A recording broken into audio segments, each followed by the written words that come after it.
Year 10 and 11, welcome to your analysis of Sheila Birling from an Inspector Calls in preparation for your AQA English Literature exam.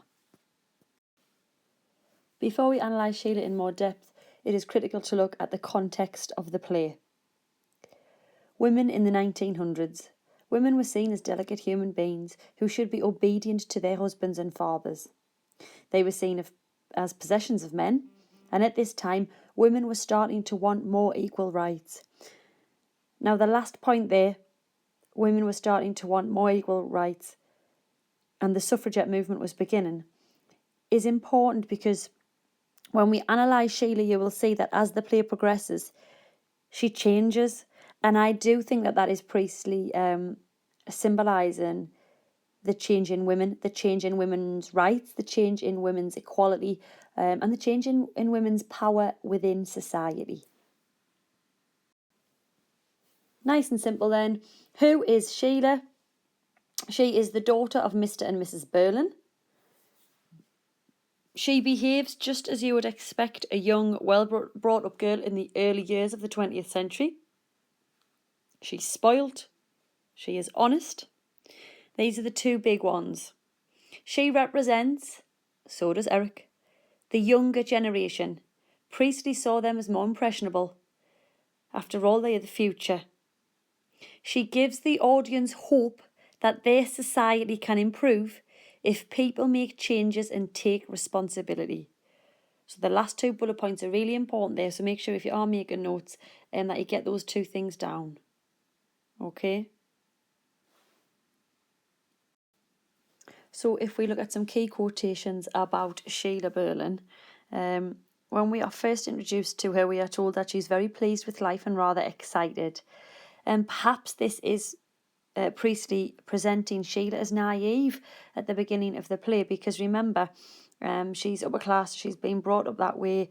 I don't think she understands anything about the real world in terms of people like Eva Smith and people in the lower classes. So this naivety is portrayed there. Remember, she doesn't realise that Gerald's had an affair. She doesn't understand that Mr. Birling's ruthless in terms of business. So I think this quotation initially presents Sheila as very naive and a sheltered young girl, a young girl of the upper class, obviously.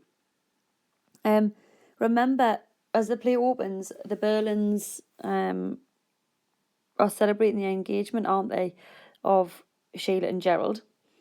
Mr. Birling's chuffed, obviously, because it's going to merge their companies, he thinks, and make him more powerful and more wealthy. Now, we've got the quote, who has put ring on admirably. I think it's perfect. I really feel engaged. Now, this shows us that she needs this expensive symbol. Therefore, Sheila is presented as superficial, perhaps concerned with material things and her appearance. So obviously she agrees to the engagement to Gerald. She does have suspicions about him, though, doesn't she? Our next quote, "You never came near me and I wondered what had happened to you." So she has suspicions about why she didn't see him very much the previous year. Remember, she says, "Last summer, you never came near me." And this comment foreshadows the upcoming events, and it foreshadows what Gerald has done. Okay. Again, a little bit naive. Yes, okay, she's suspicious of him, but she doesn't realise to what extent he has hurt her or betrayed her. I can't help thinking about the girl destroying herself so horribly. So after Mr. Birling admits to what he's done, we have Sheila admitting about Millwards, okay? Now remember, Sheila and Eric are the ones who change when they realise what they've done. The inspector keeps describing Eva's death in a lot of detail, using shocking language, doesn't he? And it really distresses Sheila. And this is her response. I can't help thinking about this girl destroying herself so horribly. Remember what I said earlier? Priestley uses Sheila and Eric, the younger generation, as a symbol of hope that society can change. Now, if we link this back to the context of the play, which remember for Priestley is socialism and supporting of the Labour Party, okay, and we realise that by Sheila showing that you can change, it's once again Priestley highlighting the importance of socialism and looking after one another and not mistreating each other. And that's his whole message behind the play, isn't it? That socialism is right, I suppose, and that Mr. Birling and his capital views are wrong and will lead to selfishness and obviously the awful death of Eva Smith. Sheila does quickly realise that the family are all involved, but she says, you talk as if we are responsible. So remember, Sheila does accept full responsibility for her actions, but the inclusive pronoun in that quote is shock. It's her shocked at the fact that I think she's starting to realise that all of the family members have done something to this girl. You talk as if we are responsible. Again, inclusive pronoun we. And Sheila is the one, remember, to quickly realise that Gerald's done something. You know, she says to Gerald, there's no use. She says to Mrs. Birling, there's no use. The inspector already knows. Okay. So after we hear about what Mr. Birling's done to Eva, we then hear about Sheila. So Sheila appears quite selfish, doesn't she, and jealous, and she uses her social position and her family's reputation to get Eva fired, doesn't she? So she's shopping at Millward's when she sees Eva, and she becomes jealous because she thinks that Eva looks better than her when they both try a dress on. So she uses her influence and her power and her wealth to have her sacked. I went to the manager at Millward's and I told him that if they didn't get rid of that girl, I'd never go near the place again. Okay, you know, if we look closely as well, it's little things like how Eva Smith is called that girl.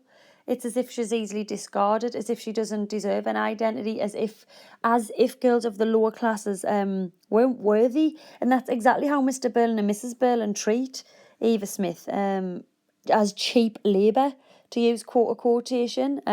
Remember, Mrs. Birling says girls of that class. Okay.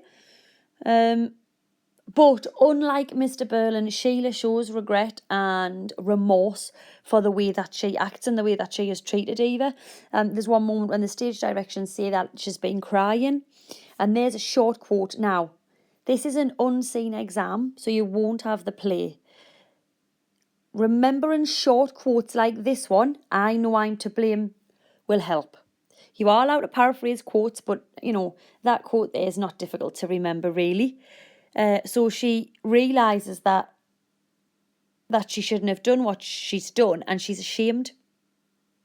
So, as I said earlier, J.B. Priestley uses Sheila to outline that young people can learn from socialism, can learn about social responsibility, and then he presents this idea that there is hope for the future, there is hope for society if young people realise that they need to look after each other, they need to look after the community, even people of the lower classes, even Eva Smith. Okay? So remember, as always, Priestley is using his play to highlight the power of socialism. It's a propagandist play, remember, in favour of the Labour Party. Okay? You've got to ask yourself as well, why does Sheila act the way that she does in Millward's? Well, she's a product of her circumstances, isn't she? She is like that because of Mr. and Mrs. Birling. She's brought up in a wealthy family, so it's highly likely that she doesn't really take responsibility for actions, much like Mr. Birling. Remember, he says, I can't accept responsibility. Mrs. Birling is quick to blame the father, not realising it's Eric. But as the play progresses, Sheila changes. And it's interesting because she starts to become a little bit more confident and stands up to her parents, doesn't she? And again, that is Priestley pointing out that the younger generations are more impressionable and can change. Okay. And as I said, she is quick to realise that all of the family are involved. You mustn't try to build up a kind of wall between us and that girl. If you do, then the inspector will just break it down. But again, it's language that presents the division between Eva Smith and the Birlings, us and that girl. But as I say, Sheila notices that they are all involved, and she's the one that's telling them just to confess to what they've done. She interestingly says, between us we killed her. Short quotation again, that's easy to remember. Acceptance of responsibility, realising that all of the family members have contributed to this girl's death. You don't seem to have learned anything. Massive quote, especially when we're talking about the older generations, Mr. and Mrs. Birling, sticking to their beliefs, being very narrow-minded and refusing to change, and the younger generations of Eric and Sheila changing. And Sheila and Eric learn their lesson.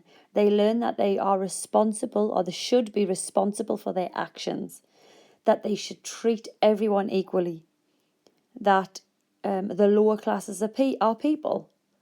Sheila actually says they aren't cheap labour, they're people. So Sheila changes as the play goes on. She initially represents naive, stereotypical, subservient women in Act 1.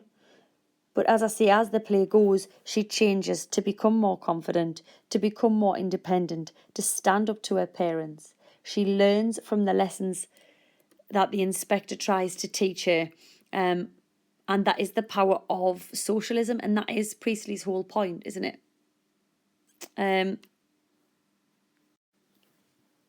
If we look at this example question from AQA, how does Sheila change in an inspector calls? 30 marks. They say, write about what Sheila says and does, her differing attitude, the methods Priestley uses to present Sheila. So obviously that's stage directions, isn't it? And I've written an example paragraph to show you what's expected. So I'll just bring that up. So just an example paragraph. Nothing flash, it's just to show you what's expected. It's not the introduction or anything like that. So the most important moment in her development is when she fully realises the consequences of her actions. Quotation, I'm to blame. Once she understands what she has done, her emotions on the subject are strongly displayed within the stage directions. Priestley repeats, distressed, showing her guilt about her role in the suicide. In addition, Sheila is particularly affected by the inspector's explanation of the death and reacts by saying, "Oh, how horrible," which shows that she is not used to hearing such detailed descriptions as a woman in 1912. So if we just pay close attention there, what you can see is obviously use of quotations. Now, as I say, this is an unseen exam. If you can't remember word for word quotations, you can paraphrase them. I do think remembering a 3-word or a 4-word quotation is, well, it's quite easy to do, really, isn't it? So if you can remember it, then by all means, that's amazing. And if you can't, paraphrase. So you've got that quote, and then stage directions. I'm so sorry I didn't mention this earlier, so I'll do it now. Priestley shows via stage directions Sheila's response. Now, he repeats quite a few times the adjective distressed. And And this shows her reaction, but it also shows how she feels about what she's done. And we realise through this stage direction alone that she feels responsible, and she's overcome by emotion when she realises that actually she's contributed to this poor girl's suicide. I've used another quote as well there when she reacts to the explanation of the death. Oh, how horrible. Again, short, simple quotation to remember. In green there, I've just highlighted the social and historical context. Nothing flash again, just kind of hinting on to the examiner that you are aware of it and its place and how it's influenced the play, so we mention it there. And then little things like connective in addition. Little things like that allow you to express yourself in a more cohesive and mature manner. Okay, I hope you found this video useful. If you do want any more of my revision videos for AQA, just type Stacey Reay into YouTube. That's Stacey, and Reay is Reay. And good luck in your English literature exam.